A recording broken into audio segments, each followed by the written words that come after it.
बाबू मुझे जिंदगी बड़ी होनी चाहिए, लंबी नहीं।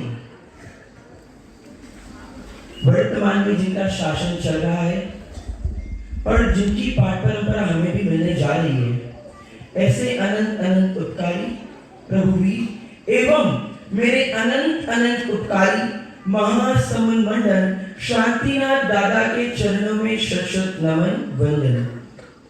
जिनके स्मरण मात्र में सफलता के स्वस्तिक का सर्जन है, ऐसे अनंत लब्धि निधान गंधर्व गौतम स्वामी जी महाराज के चरणों में शत नमन वंदन। युग प्रधान युग पुरुष चारों ही दादा गुरुदेव के चरणों में शत नमन वंदन। गणनायक शिरोमणि सुख सागर जी महाराज के चरणों में शत नमन वंदन। कर्तव्य गच्छाधिपति स्वर्गीय आचार्य भगवान श्री जी आनंद उदय महोदय कैलाश सागर श्रीश्वर जी महाराज साहब के श्री चरणों में शत नमन वंदन। मम जीवन सतपथ प्रदर्शक मम जीवन सर्वस्व शासन प्रभावक छत्तीसगढ़ श्रृंगार कर्तव्य गच्छाचार्य श्री जिन पीयूष सागर श्रीश्वर जी महाराज साहब के श्री चरणों में शत नमन वंदन। अत्र विराजित समस्त साधु जी साध्वी जी भगवंतों के चरणों में शत नमन वंदन। उपस्थित सकल श्री संत को मेरा सादर प्रणाम और जय जिनेंद्र। जैसा कि मैंने सबसे पहले कहा, बाबू मुशई जिंदगी बड़ी होनी चाहिए, जिंदगी बड़ी होनी चाहिए। देखो लगभग जितने लोग बैठे हो ना, सब मेरे से बड़े हो। आपको क्या लगता है, आपकी जिंदगी बड़ी रही या लंबी रही? बड़ी रही या लंबी रही? जिंदगी को जी रहे हैं या जिंदगी को खींच रहे हैं? हाँ या ना? बालाघाट वाले बोले हैं ये चीज, है ना? तो चलिए हाँ या ना में बताइए, आप लोग जिंदगी जी रहे हैं, हाँ या ना? आप लोग जिंदगी खींच रहे हैं, हाँ या ना? बराबर आवाज थी, किसी में ज्यादा कम? संयम जीवन, जैसा कि अपने विराज में बोल रहे थे ना, मतलब देखो अभी अपन भी किनके कपड़े डिजाइन किए हुए पहनने को अपन उत्सुक रहते हैं।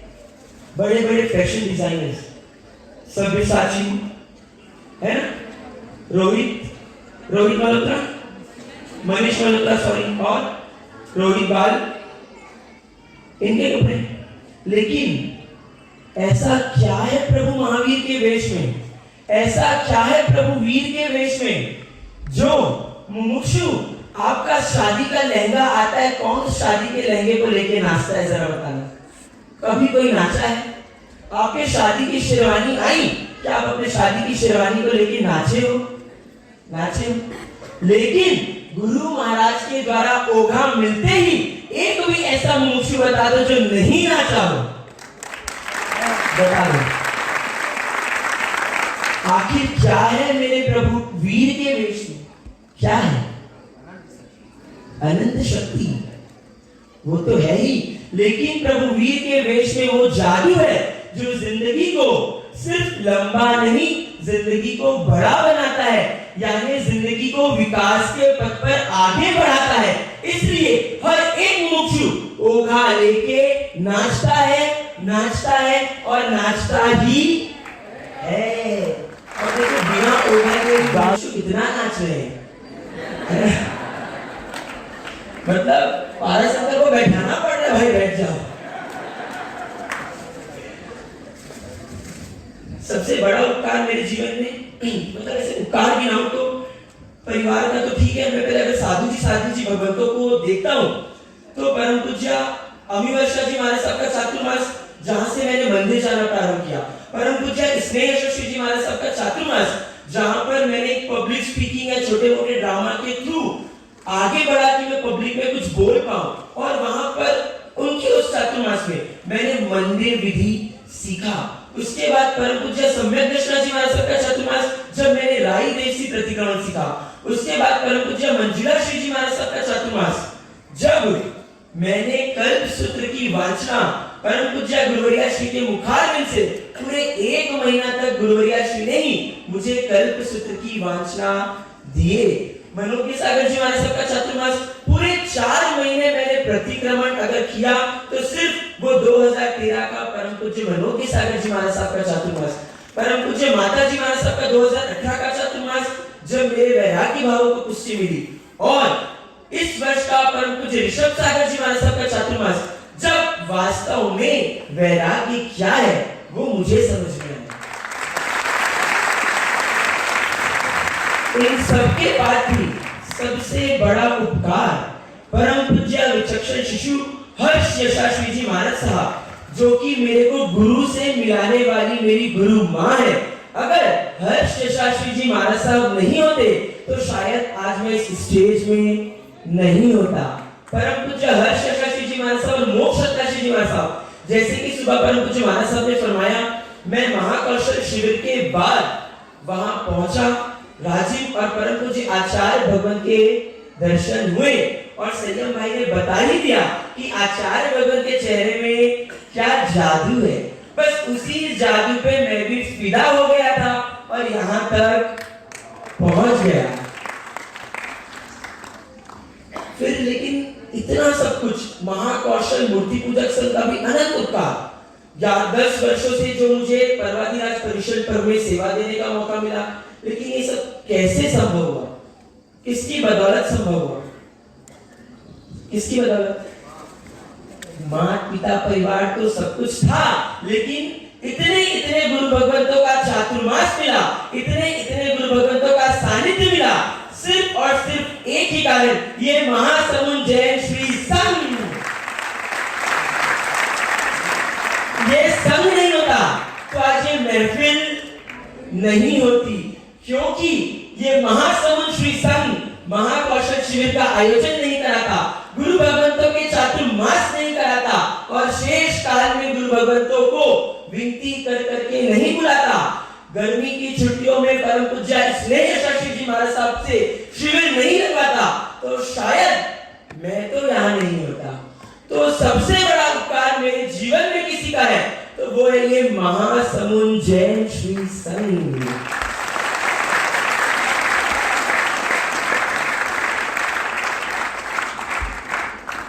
आप लोगों को पता है महाराज साहब कल एक चीज बोले कि रजत तेरा आग्रह था कि दीक्षा महासमुंद में हो। अब ये कोई आग्रह नहीं होना चाहिए कि महासमुंद जाना है, महासमुंद चातुर्मास करना है ना। सम्यक सागर जी महाराज साहब ने ये चीज बोली थी। गुरु भगवत कोई भी बात बोलते हैं ना तो ऐसे ही नहीं बोलते। क्या कारण रहा होगा कि महाराज साहब ने ये चीज बोली? क्या कारण रहा होगा? क्योंकि महाराज साहब को एकदम अच्छे से पता है कि महासमुंद श्री संघ के प्रति मेरा लगाव कितना है। इसलिए महाराज साहब ने पहले मुझे वार्न कर दिया, दीक्षा तो करा लिया महासमुंद में, अब जस्ट इन केस तो बोलेगा कि चातुर्मास भी करना है तो हम मानने वाले नहीं है। तो महाराज साहब बहुत अच्छे से जानते हैं कि मेरे को इस संघ के प्रति कितना लगाव है, कितना प्रेम है और कितना जुड़ाव है।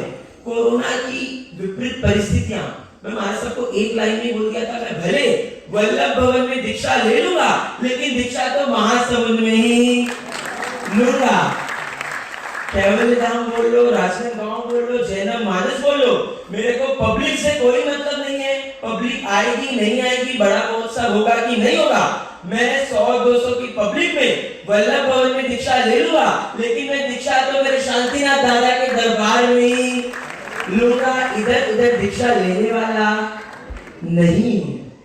क्योंकि इस संघ का इतना उपकार है, इतना उपकार है, मैं आज यहाँ तक पहुंचा हूं तो इस संघ के कारण पहुंचा हूं। तो मैं इस संघ मतलब ये अवसर खोना ही नहीं चाहता था किसी भी केस में।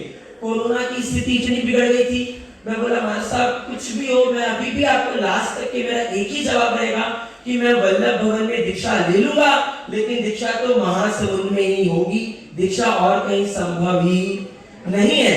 उसके बाद जो श्री संघ का, वर्तमान ट्रस्ट मंडल का और पूरे आनंद रत्नाकर दीक्षा महोत्सव समिति का जो सहयोग रहा, आज जो शक्र स्तव महाअभिषेक हुआ, कैसा लगा? कैसा था भैया?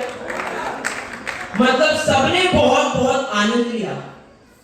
कैंसिल था, सिर्फ 5 दिन पहले वो अभिषेक फाइनल हुआ है।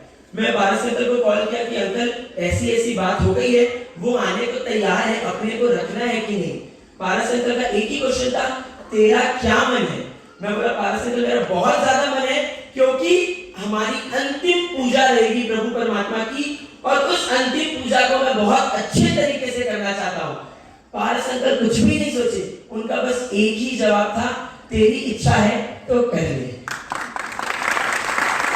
मतलब ये संघ का प्रेम मेरे प्रति सिर्फ एक ही लाइन थी, तेरी इच्छा है, क्योंकि हम तेरी कोई भी इच्छा अब अधूरी रहने नहीं देना चाहते।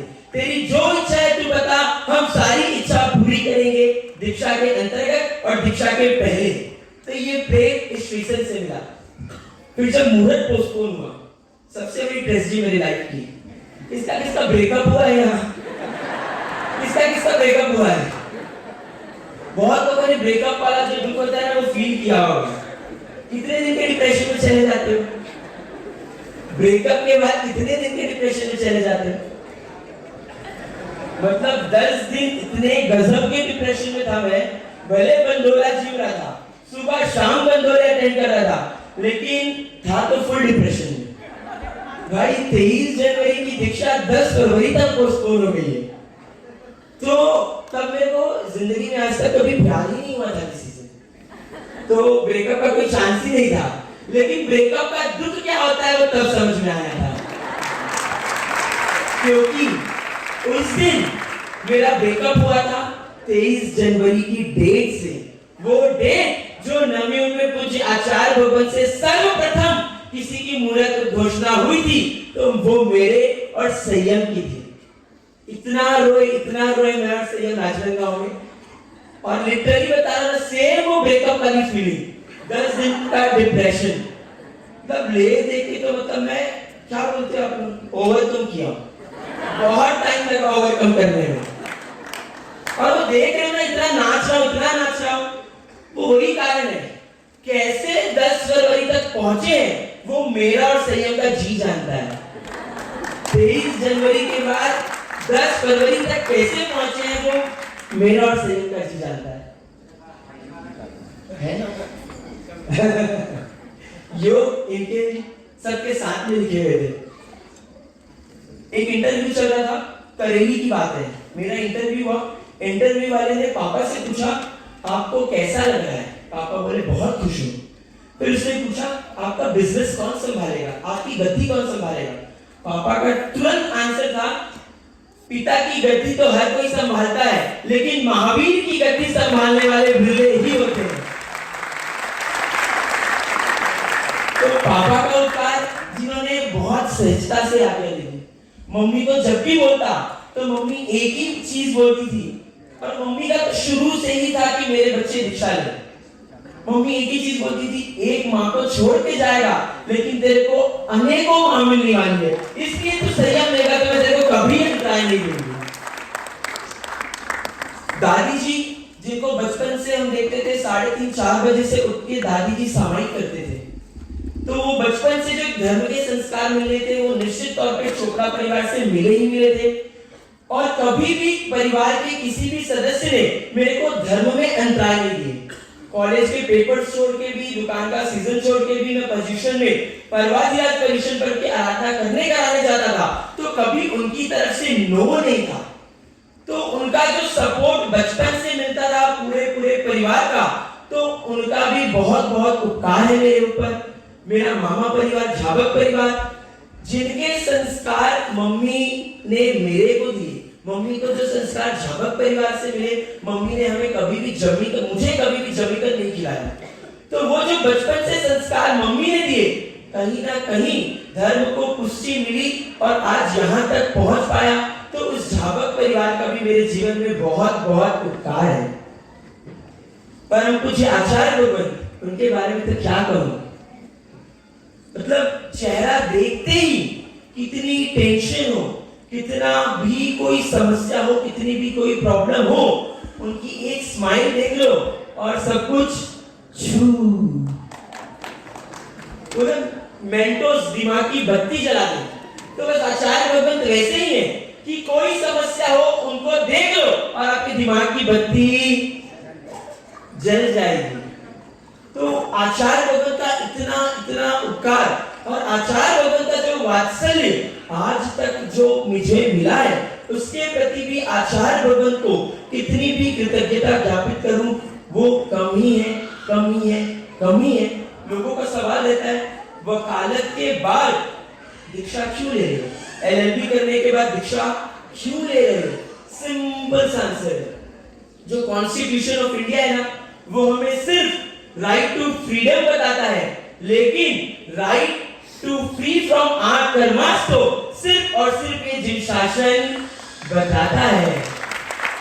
राइट टू शेल्टर तो कॉन्स्टिट्यूशन ऑफ इंडिया बताता है, लेकिन राइट टू मोक्ष शेल्टर तो सिर्फ और सिर्फ ये जिन शासन ही बताता है। राइट टू इक्वलिटी ये तो कॉन्स्टिट्यूशन ऑफ इंडिया बताता है, लेकिन right to equality before karmas ये तो सिर्फ और सिर्फ मेरा जिन शासन ही बताता है। That's why Diksha and not LLB. Insta Facebook को छोड़ के कैसे जाऊंगा? घर में जब भी कोई पूछता था, रजत याद नहीं आएगी? तो बाकी के तो पता नहीं, लेकिन मेरे फोन की मेरे को बहुत याद आएगी। आज हुआ ये शाम को जब चौबीहार के टाइम मेरा फोन इधर उधर हो गया था, तभी लिटरली मेरी हालत ये थी, मैं पूरा ऊपर नीचे हो गया था। भाई मेरा फोन कहाँ है? भाई मेरा फोन कहाँ है? मतलब वो आधी घंटा मेरा फोन नहीं दिखा रहा, तो मैं पागल हो गया था कि मेरा फोन कहाँ है। क्योंकि मैं मुश्किल से मेरे पास 8 या 10 घंटे बचे हैं, उसमें भी 6 घंटा यहाँ लग जाएगा, पता था मेरे को। फोन कब चलाऊंगा भाई? फोन खोलो मेरा। मतलब बाकी सब घर में देखे ना, तो लोग यही था, रजत कैसे रहेगा फोन के बिना? बहुत बड़ा क्वेश्चन मार्क था, रजत दीक्षा लेगा या नहीं लेगा। और अंकित क्या हमेशा मेरे को बोलते थे, भाई तू चाहता क्या है? एक तरफ तो पुजारी पंडित बन के परमात्मा की पूजा करता है, और ऐसे रायपुर के किसी भी कैफे या होटल में तेरा चेक इन नहीं हो, ऐसा मैं मान नहीं सकता। तो भाई तू लाइफ से चाहता क्या है? तू जीवन में चाहता क्या है? शायद आज अंकित को उत्तर मिल गया कि मैं लाइफ में चाहता क्या था।